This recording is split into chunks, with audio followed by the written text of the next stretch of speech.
Good morning. My name's Darin Chapman. I'm the Precision Agronomy Advisor for Latham. Today I was going to spend a little time talking to you on-farm research.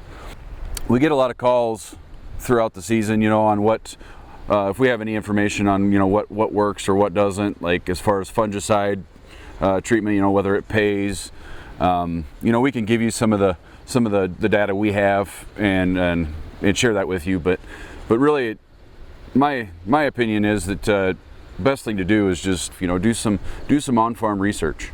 We spend a lot of time these days in the ag industry talking about big data.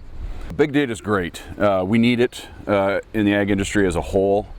So we can take all this information from everywhere, pile it together and aggregate it, and then we can make decisions based on maybe what everybody's doing and what's working for them.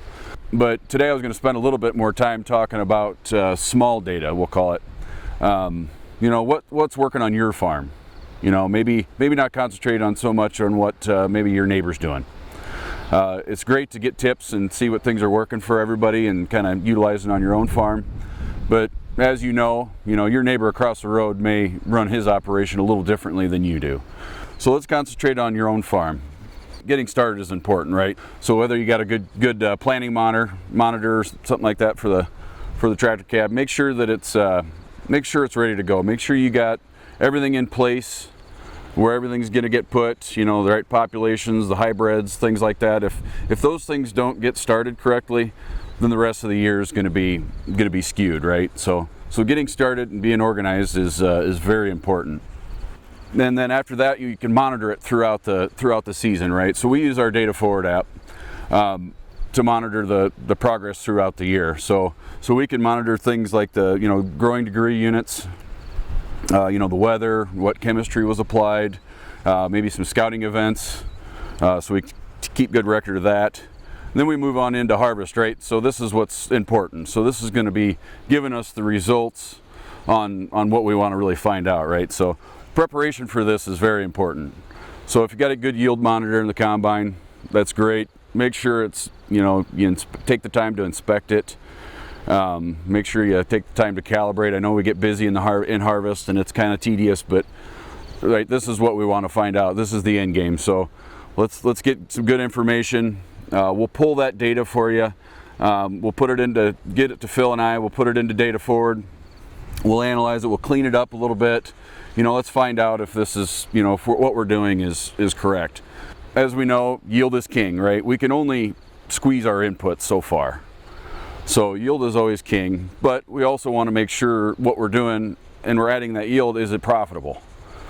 That's the whole goal here with this. But we'll pull in your boundaries for the field. Make sure those are correct. It's very important. Make sure your field names and your farms are named correctly.